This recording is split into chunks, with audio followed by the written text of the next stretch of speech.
right, I'm Christy Shriver, and we're here to discuss books that have changed the world and have changed us. And I'm Gary Shriver, and this is the How to Love Lit podcast. In concluding our series on Kate Chopin, we will again take a break from classical literature and focus on an actual living icon, a woman who also has made great use of bird, or rather butterfly symbolism. Today we will discuss the songwriting and the use of local color by the living legend, a truly inspirational woman who not really only pursued her own dreams, but after having conquered the world for herself, she set her sights on improving the world of others, and that would be Tennessee's own Dolly Parton.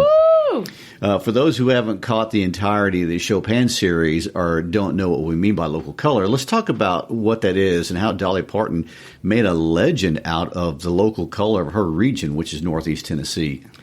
Well, in a general sense, the local color movement is a literature movement from the end of the 19th century. We talked about that last few weeks. It's fiction and poetry, but it focuses on characters, dialect, customs, landscape, and other really particular features of a particular cultural region of the country.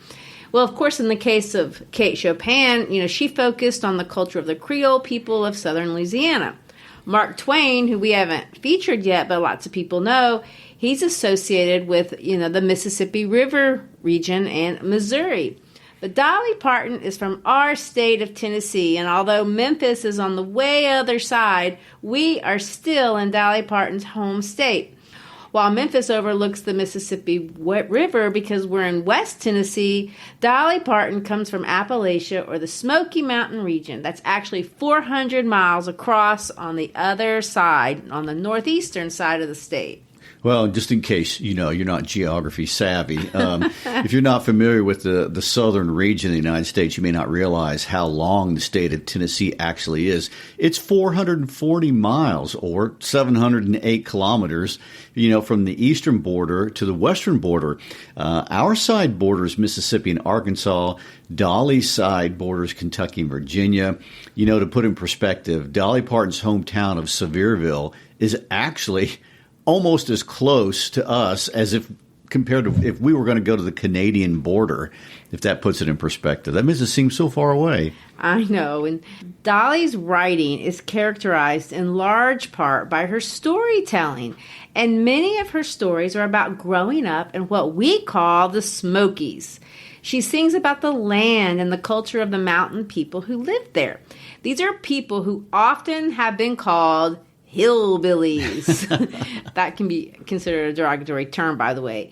And lots of times you'll see them represented as cartoons. They'll be wearing overalls, missing teeth, making whiskey out in the woods.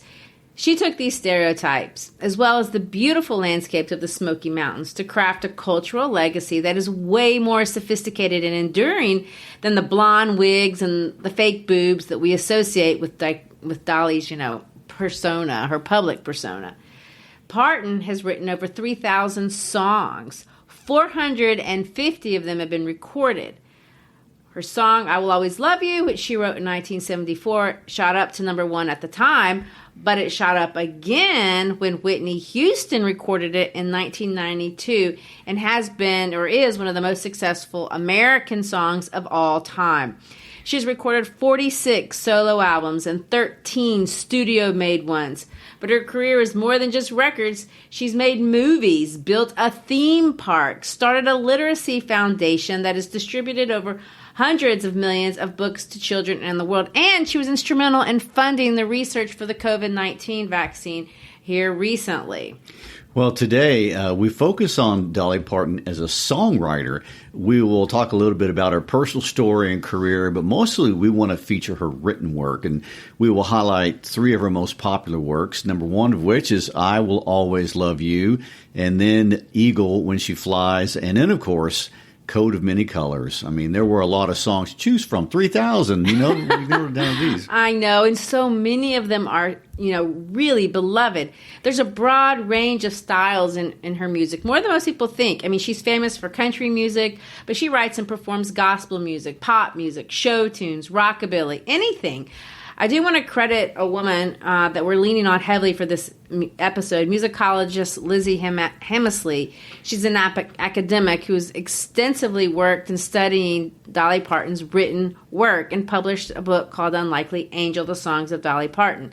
There is so much to say about Parton's work. Obviously, we can only scratch the surface, but let's start by providing a little context in regard to the region. We, of course, are proud Tennesseans, but in case you are not familiar with our little state here in the mid-southern region of the United States, let's talk about what is amazing about Tennessee. Well, sure, like we said, Tennessee is a long state, but it's also a skinny state. It's only 112 miles from top to bottom, north to south, and it goes from the Mississippi River all the way to the Virginia border. And because it's so long geographically and culturally, there's actually a lot of diversity. And we see it with the food and we see it with the music. I mean, Memphis, where we live, is known for some of the best barbecue in the world. And Memphis barbecue is slow cooked, and it can be wet or dry. It can be ribs or pulled pork. And Memphis boasts that not only is it the second fattest city in the United States, but it aims to be number one thanks to the barbecue. We do love it. Now, I want to point out one interesting thing. The Tennessee state flag has 3 stars on it. Those stars represent the 3 sections of Tennessee, east, middle, and west. We're also known for our sharp wit, I would like to say. Memphis is also the home of the blues and B.B. King, and it's home to Elvis, which we should feature sometime. And it's where Johnny Cash and many other icons recorded here at Sun Studios. And but if you go up I-40, about 180 miles, you end up in Nashville, and that is the home of country music. The home of the Grand Ole Opry and the Country Music Hall of Fame. It's where Dolly Parton lives today. You know, but she's not the only one. You've got Keith Urban and Billy Ray Cyrus and Taylor Swift and Kelly Clarkson and, you know, endless musicians that are calling Nashville home. It's an epicenter for a lot of American music. But if you keep driving another 207 miles up I-40, the interstate that crosses our state, you'll arrive at exit 407. That is the exit to Sevierville and those Smoky Mountains made famous by Dolly Parton. The Great Smoky Mountain Park is the most visited national park in the country, and the region has rivers for rafting and trails for hiking, and the most fun thing we love the most, black bears. Oh, yeah. Everyone drives around on the lookout for a black bear sighting, and it's part of the Appalachian Mountain Range, but it's called the Smokies because there's a natural fog that often hangs over the range and presents as just large smoke plumes from a distance. I mean, it's beautiful and inspiring, and it is home to Dolly Parton. Well, she was born in a town called Sevierville on January 19th, 1946. Today, of course, Sevierville is a tourist trap. It has outlet malls, a strip with restaurants, hotels, endless shows. But most famously, it's home to the theme park we call Dollywood. We have a picture of Dollywood on our website when we visited there last summer with our family if you want to see what the entrance looks like. Most everyone in our area who eventually makes the pilgrimage to Dollywood loves it. We love the rides, the shows, especially around Christmas. But we also love, and this is one thing people don't know about, the food. Dollywood may be the only theme park that I know of that's known for good food. That is rare. I know, because we usually think of theme parks having cardboard pizza and funnel cakes. But traditional mountain home cooking was a must for Dolly. You know, she has a famous fried chicken recipe that was her mother's, and they serve it at Aunt Granny's restaurant, which, by the way, has won the top slot for best theme park food in America. Who knows how competitive that actually is? I can't even imagine. I mean, you know, Dollywood is full of butterflies, and if you know anything about Dolly Parton, you know she loves her butterflies, and everything Dolly has butterflies, but she loves eagles too, and if you're looking for literary motifs, there you go, birds again. And Dollywood actually has a bald eagle sanctuary. And I should also mention that our favorite Dollywood roller coaster is called the Wild Eagle Ride. Oh, yes. I'll never forget last summer, we'd hit every ride in the park multiple times, waiting on the fireworks show. It started to rain, And Anna and Lizzie jumped back on the wild eagle and rode it with their feet dangling in the rain. So crazy. It was. And I would like to point out it was not a light rain. It was a driving rain, and they had the most fun of the night. But no lightning. True.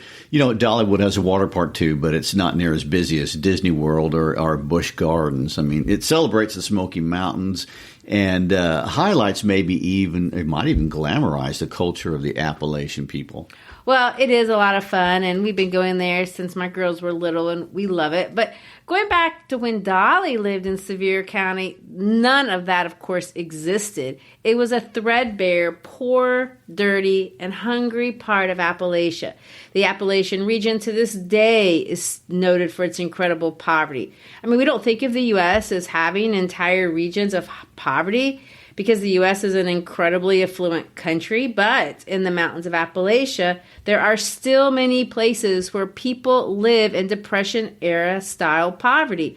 When Anna was a freshman at the University of Tennessee, which is just up the road from Sevierville, she had a friend from Hancock County, which is in the region. She learned in her friend's county, now this was in 2016, but in 2016, only half the town had running water. So that kind of poverty really does still exist in those mountains. Gary, what is making Appalachia so poor? That's an excellent question, and it's really not simple to solve. The U.S. government has spent over $4.5 billion on over 28,000 projects in the region, most famous of which would have been TVA. But it's still one of the poorest areas in the country, and it's a large area. Appalachia is not just the northeast corner of Tennessee.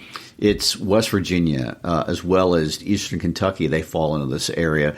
And there are a lot of stereotypes that try to explain away the problems by, calling the people of Appalachia ignorant or lazy. And the term hillbilly has been used to describe them. And the term has come to mean backwards, poor white people, a negative label. And obviously the real truth behind Appalachian poverty is extremely complex and more than we can get into for this podcast. But let me say this.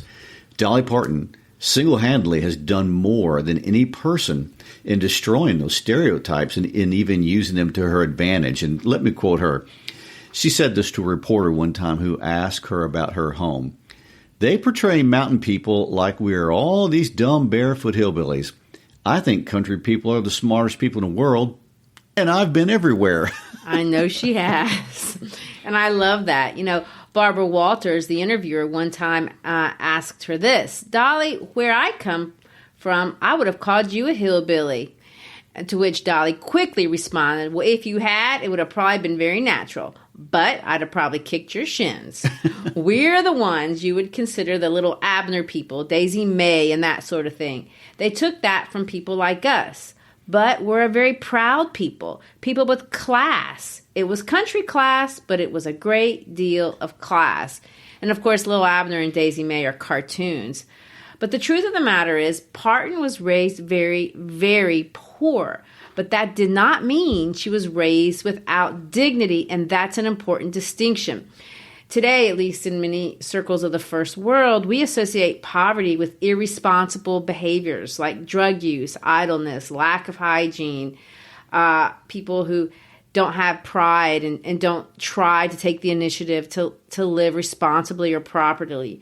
But Dolly Parton reminds us that you can be poor, hardworking, proud, and very dignified.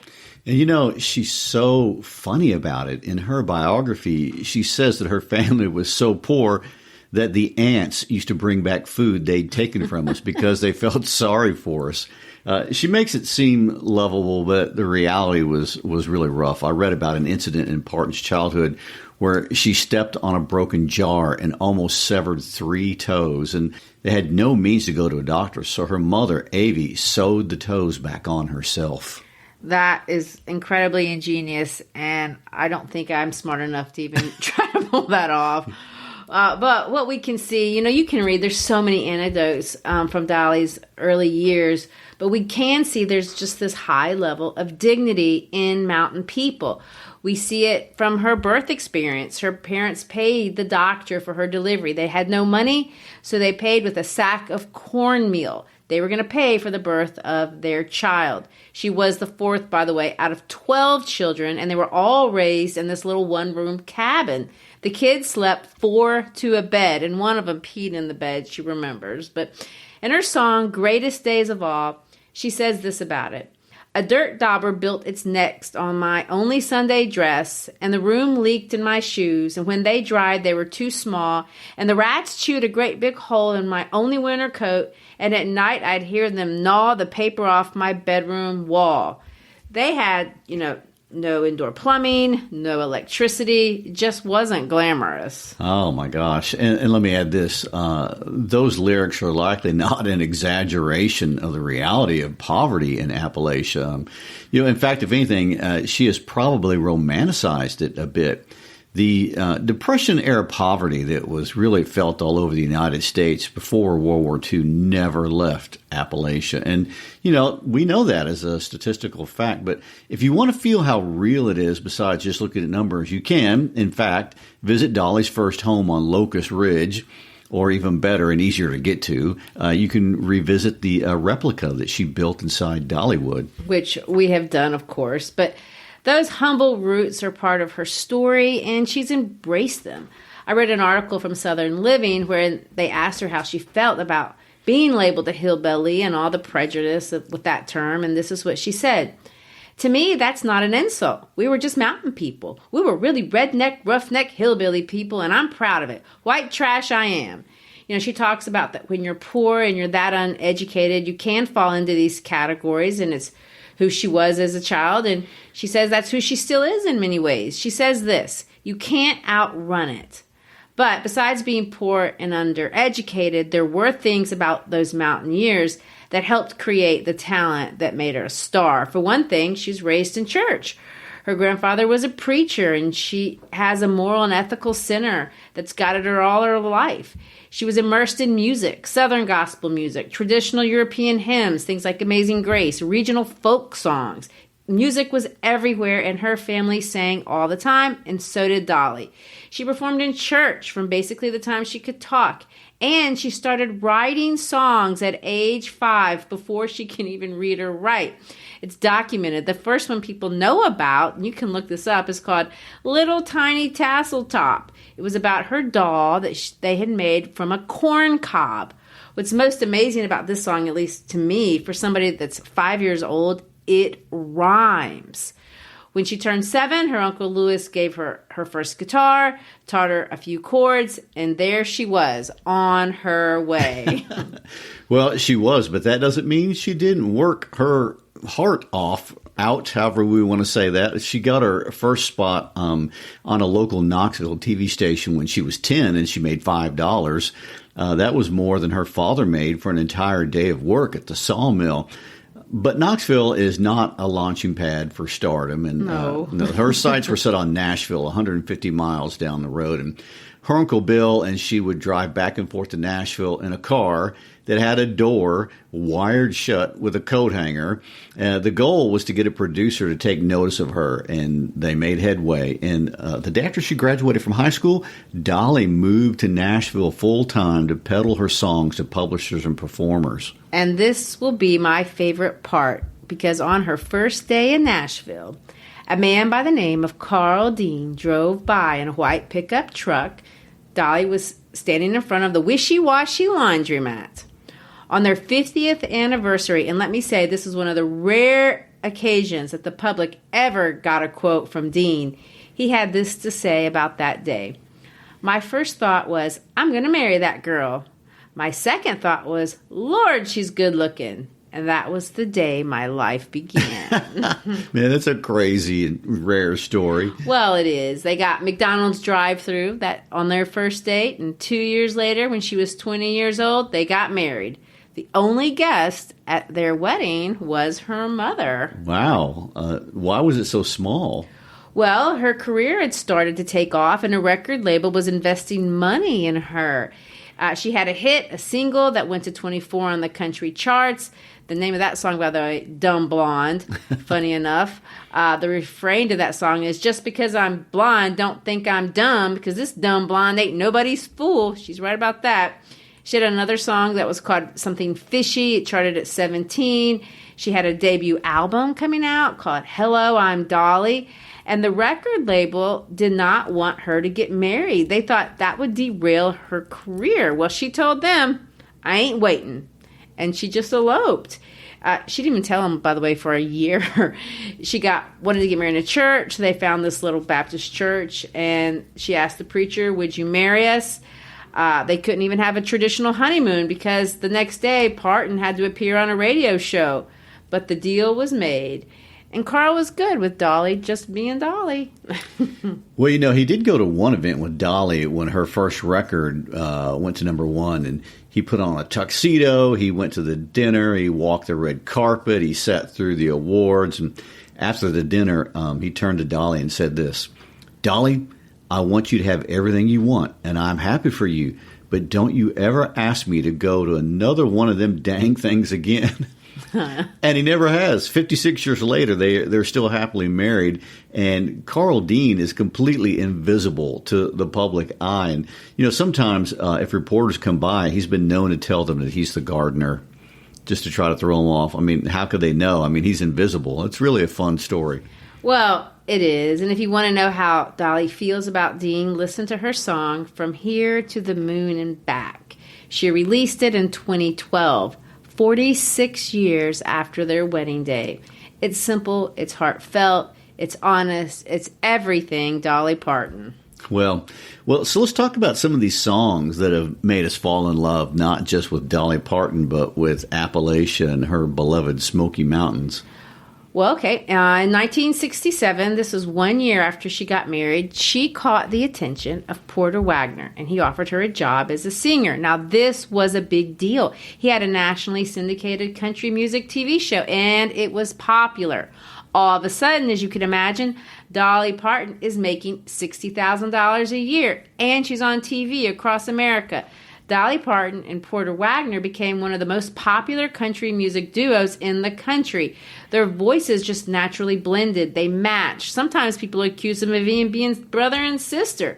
But during her time on the Porter Show, Dolly recorded 150 original songs. Some of them we still know today. Jolene, Coat of Many Colors, and of course, I Will Always Love You. She also recorded 11 duo albums. Coat of Many Colors, by the way, that's the perfect example of local color. By using color. So Porter Wagoner sang it first, but Dolly recorded on the album she called Coat of Many Colors in 1971. And, this song shares a true and actually traumatic story from Parton's childhood. She published the lyrics as a children's book in 1996 and has used it to talk to children about bullying. In 2016, she released a new version of the book, made it into a movie. When asked what's her favorite song, Dolly claims it's this one that's her favorite, and she sings it at every live concert. And the Library of Congress has actually added it to the National Recording Registry for being culturally, historically, and aesthetically significant to American culture. What do you think of that? I know.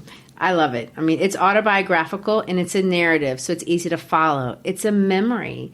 The song starts with the narrator as a grown-up, but takes us back through time to her childhood in those Appalachian mountains. We'll read it. Back through the years, I go wandering once again, back to the seasons of my youth. I recall a box of rags that someone gave us and how my mama put those rags to use. They were rags of many colors. Every piece was small, and I didn't have a coat, and it was way down in the fall. Mama sewed the rags together, sewing every piece with love. She made my coat of many colors that I was proud of. As she sewed, she told him a story from the Bible. She had read about a coat of many colors Joseph wore, and then she said, "Perhaps this coat will bring you good luck and happiness." And I just couldn't wait to wear it. And Mama blessed it with a kiss, my coat of many colors that my mama made for me. Made only from rags, but I wore it so proudly. Although we had no money, I was rich as I could be, and my coat of many colors my mama made for me. So, with patches on my breeches and holes in both my shoes, and my coat of many colors, I hurried off to school, just to find the others laughing and making fun of me in my coat of many colors my mama made for me. And oh, I couldn't understand it, for I felt I was rich, and I told him of the love my mama sewed in every stitch. And I told him all the story Mama told me while she sewed, and how my coat of many colors was worth more than all their clothes. But they didn't understand it. And I tried to make them see that one is only poor only if they choose to be. Now I know we had no money, but I was rich as I could be, and my coat of many colors my mama made for me, made just for me. Well, let's talk about the narrative structure. It's in the first person, and after those first two lines, it's from the point of view of a child. That, of course, makes it compelling, but there's a lot of simple rhymes, and Dolly is a notable and an amazing rhymer. Remember, poetry, well, in poetry and songs both, you don't have to have a special rhyme scheme, and she doesn't use one necessarily here. Rhyme occurs when words are close enough to each other so that your ear hears the connection, and it links these two the like-sounding words together. And I tried to make them see that one is only poor only if they choose to be. Now I know we had no money, but I was rich as I could be, in my coat of many colors that my mama made for me, made just for me. You can hear your ear linking all the important ideas with this E sound. True, and the sentiment that she expresses is really something everyone can relate to. You don't have to have been born poor to have suffered from bullying, and cruelty is universal. And the story is very simple, and her mother made her a coat from a bunch of different rags, and the rags were all different colors. And while Dolly's mom sewed the pieces together, she told Dolly the Bible story about Joseph and his coat of many colors. And in the Bible story, Joseph's father gives him a coat of many colors to show him how much he loves him. So, the connection with her coat and the coat in the Bible story made Dolly really proud to wear her coat, except when she gets to school and the other children are going to laugh at her because of the coat. Well, and that line at the end, my mama made for me, made just for me. I mean, who can resist, the emotional ending? I mean, it's a punch in the gut. And you know what else is a punch in the gut? This isn't in the song, but later in her life, she told the real story. The day she wore that coat to school was picture day, and she wanted to get her picture taken in her coat that her mama had made her. And she was crying, so there were tears in her eyes, but she still smiled for her picture. She also confesses that the kids not only made fun of her, but they ripped her coat off, and she wasn't wearing a shirt underneath because she didn't have one, and it exposed her nakedness because she didn't have the proper underclothes. Then they locked her up in a closet and left her there screaming. To this day, Dolly admits that she struggles with the dark and even sleeps with the light on, and she has ever since being locked in that closet for so long. Man, that really shows you the lasting impact of childhood trauma. I mean, it's an awful story, but what's so great about the song, the bullies are not the focus. The terror and the cruelty are not the focus. It's the backdrop, and she uses it to highlight the real focus, and the focus is the love her mother had for her, a love that transcends economic situations, culture, and even human cruelty. It's about love. She uses the particulars of her Appalachia poverty to highlight one of the greatest universal truths of being human. We can love in any situation, and love will lift us out of the greatest of cruelties. I mean, it's simple, but remembering that we have this love and it's in our power to give and receive despite the circumstances is what has kept this song popular decade after decade. All right, so we want to go to the second song, which is different. But before we do, let's talk about her very unique writing process. Dolly's process is unique to her, as it has to be. And Dolly, like Dave Grohl of Foo Fighters, does not read music. Her writing is really intuitive and spontaneous and natural, and she writes in bursts, and she views it as a God-given gift. And Dolly's very serious about her songwriting. Everything revolves around that, but she's also serious about her spirituality, and she often writes in the morning because that's her time with God. And sometimes she even fasts and prays before she goes into seclusion to write songs. I mean, her process is very immersive. Dolly views and often talks about her songs as being her children. She never had children of her own, but she's given birth to over 3,000 songs, and she protects them like she would children. When she was working with Porter Wagoner, he signed a contract with her, and she gave him 49% of her publishing company, 15% of her record royalties, but he got nothing from her songs. Elvis wanted to record I Will Always Love You, and she really wanted him to, but she said no because he wanted to own half the copyright of the song, and she just doesn't share her children with anybody. Well, from a cultural standpoint, it makes sense. Songs are an important part of Appalachia culture in general. And for women in that region, producing songs and stories is really part of your identity as a person. And, it makes sense that Dolly's songs, which are narrative in large part and often about her own life story, would be something personal and something you just wouldn't sell or even want to give away. I heard Dolly talk about it. She talks about it a lot, and she's especially glad she didn't give away the rights to I Will Always Love You, because that one song has made her more money than all of her other songs combined. It's been considered to be one of the greatest love songs ever written, which is ironic because it's not even a romantic song at all. No, she wrote it in 1974. She had been working on the Porter Wagoner show for 7 years, and she wanted to strike out on her own. But Wagner was really upset about it. So Dolly said this: "There was a lot of grief and heartache there, and he just wasn't listening to my reasoning for my going." And I thought, well, why don't you do what you do best? Why don't you just write this song? I went home, and out of a very emotional place at the time, I wrote the song. The next day, Dolly went back into Wagner's office and asked him to listen to her for 1 minute. She sang these words to him, and he started crying. He said this when she finished: "Well, hell, if you feel that strong about it, just go on, providing I get to produce that record, because that's the best song you ever wrote." Which, of course, he did do, and, of course, the rest is history. So let's read those lyrics. "If I should stay, well, I would only be in your way, so I'll go. And yet I know I'll think of you each step of the way, and I will always love you. I will always love you. Bittersweet memories, that's all I'm taking with me. Goodbye. Please don't cry, because we both know that I'm not what you need. But I will always love you. I will always love you. And I hope life will treat you kind. And I hope that you have all that you've ever dreamed of. Oh, I do wish you joy, and I wish you happiness. But above all this, I wish you love. I love you. I will always love you. I will always, always love you. I will always love you. I will always love you. I will always love you." It's really not a love song. It's a breakup song. It's a breakup song. Wow. Look at the first two lines. "If I should stay, well, I would only be in your way, so I'll go. And yet I know." Again, notice how brilliant Dolly is with her rhymes. Stay, way, go, no.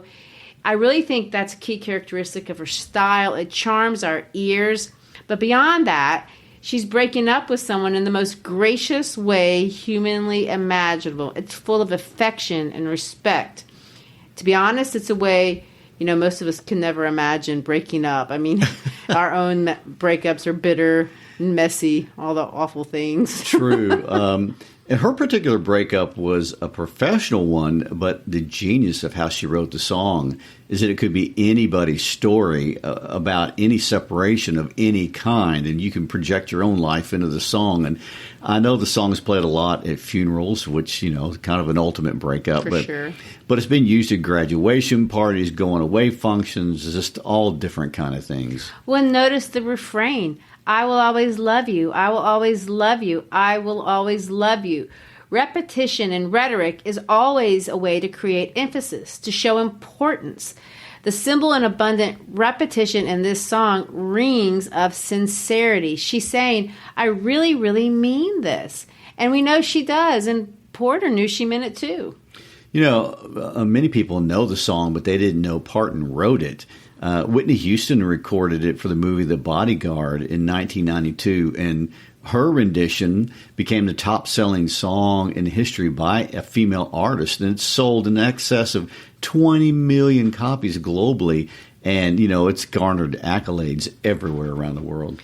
And Dolly is not one bit jealous. She has many complimentary things to say about Houston's recording, and she always has. The song topped the charts when Dolly recorded it in 1971 from her album Jolene, but according to Forbes, Parton earned $10 million off of Whitney Houston's rendition. Not bad. No. In 2007, Dolly sang the song again for Porter Wagoner at a special ceremony at the Grand Ole Opry in Nashville just a few months before he died. Wagoner talked about that night. He said this: "It was the most emotional night I've ever spent at the Opry in my life. And Dolly, of course, sang the song, 'I Will Always Love You.' And they had me sitting on a stool, and she just came and wiped some of my tears away. She meant it for me and wrote it for me," she said. "That's a wonderful thing that she stood there and sang it for the whole world to see, and the evening was unbelievable." And, of course, he died just right after that. Wow. And Dolly recorded it again with Vince Gill in 1995, and various other artists have recorded it. I mean, it's one of the best-selling songs of all time.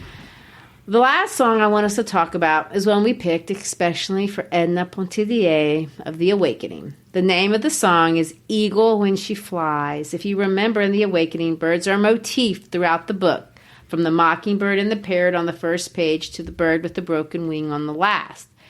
Now, butterflies, although they're not birds, they have wings, are usually what we associate with Parton because they're on everything.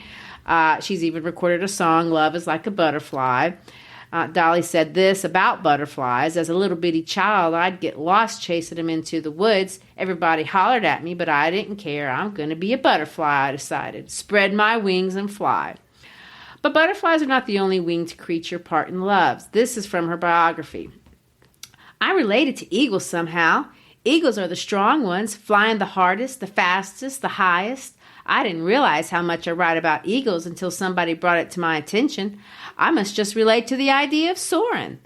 The song Eagle When She Flies was released in 1991. She'd been an icon, by that point for years. It was her 31st solo album, if you can believe that. The album Eagle When She Flies was her first solo album to reach that #1 spot since the 80s, but it did go platinum. So let's read this song, Eagle When She Flies. She's been there. God knows she's been there. She has seen and done it all. She's a woman. She knows how to dish it out or take it all.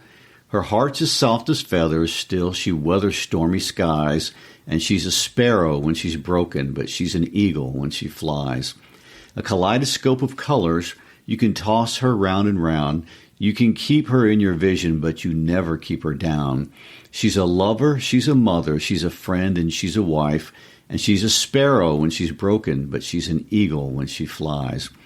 Gentle as the sweet magnolia, strong as steel, her faith and pride. She's an everlasting shoulder, she's a leading post of life. She hurts deep, and when she weeps, she's just as fragile as a child. And she's a sparrow when she's broken, but she's an eagle when she flies. She's a sparrow when she's broken, but she's an eagle when she flies. Oh, bless her, Lord, she's an eagle when she flies. Dolly understands better than most, maybe, what it means to be a woman. What I mean by that, because, half of the population are women, is that she's comfortable being a woman in areas generally dominated by men. She loves womanhood, and she doesn't feel any need to change herself to be like the men in her life. And it's a wonderful model. I mean, she loves everything feminine. A lot of that comes from growing up in the mountains when it was not possible really to be feminine, and she would want girly things and pretty things like makeup, and, no poor woman could afford that.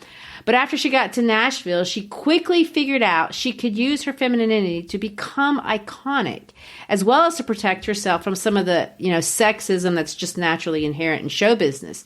She created this Dolly cartoon. She likes to call it the cartoon look. This dumb blonde version of herself with the big hair and the big boobs. It made her stand out, insulated her to some degree from harassment. But she made femininity powerful, and she threw that dumb blonde stereotype in people's faces. Everyone knew she was playing them and pretending to be stupid. It was brilliant. In some ways, she was saying, I know this is what you see when you look at me, but I dare you to think of me like this. You'll pay for it as I trample over you professionally to the top of the Billboard charts.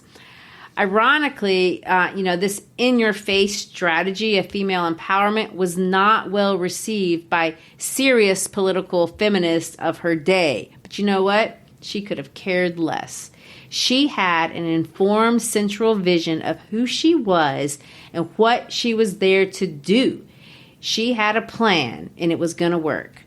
When I started out, this is what she said, it never crossed my mind I couldn't do it just because I was a woman.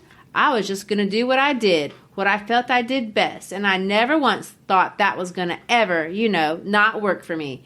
And I didn't care. I wasn't afraid of anybody.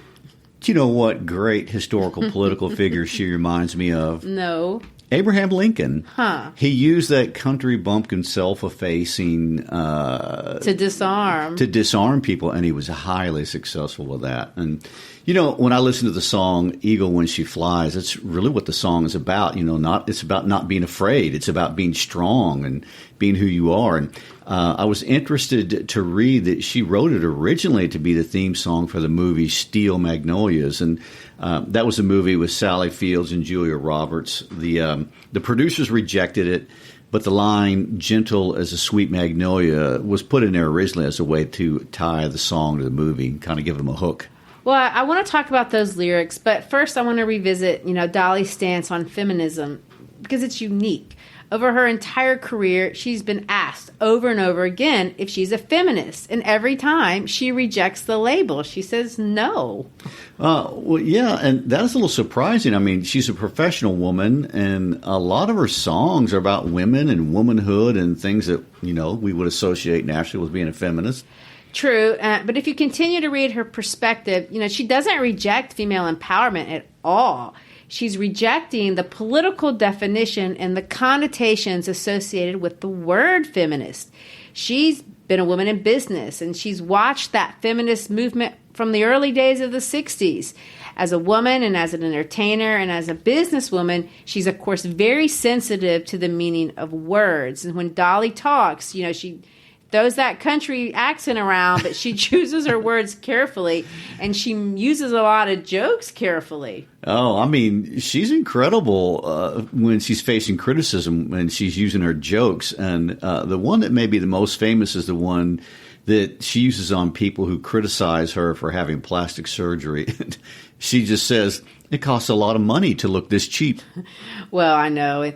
What she doesn't like about the term feminist is the implication that she thinks is inherent in the term, that she is a man-hater.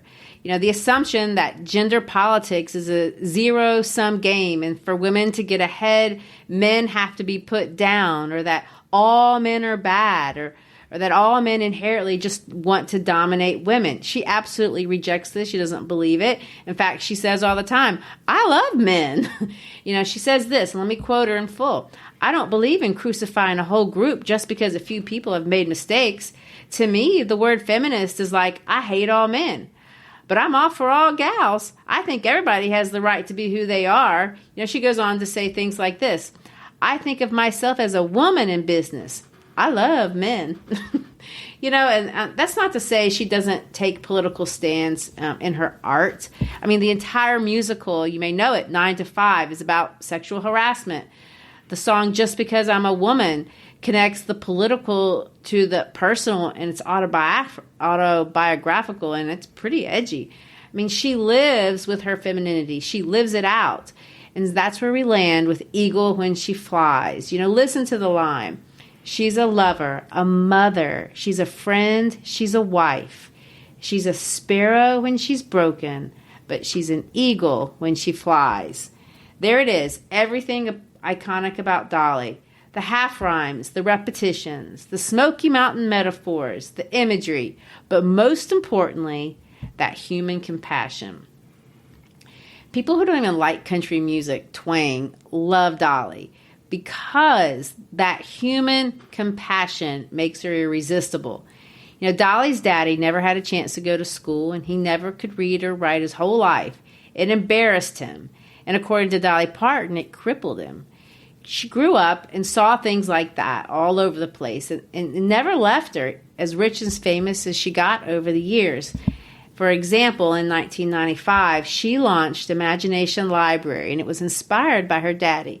It started just for the children of her home county of Sevier.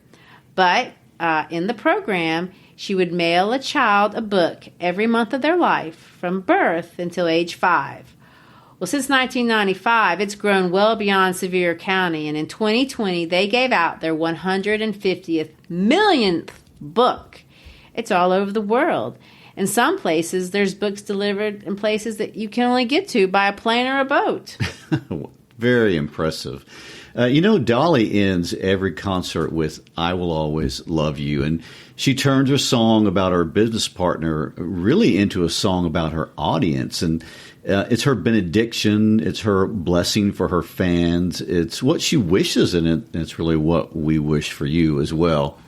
And I hope life will treat you kind.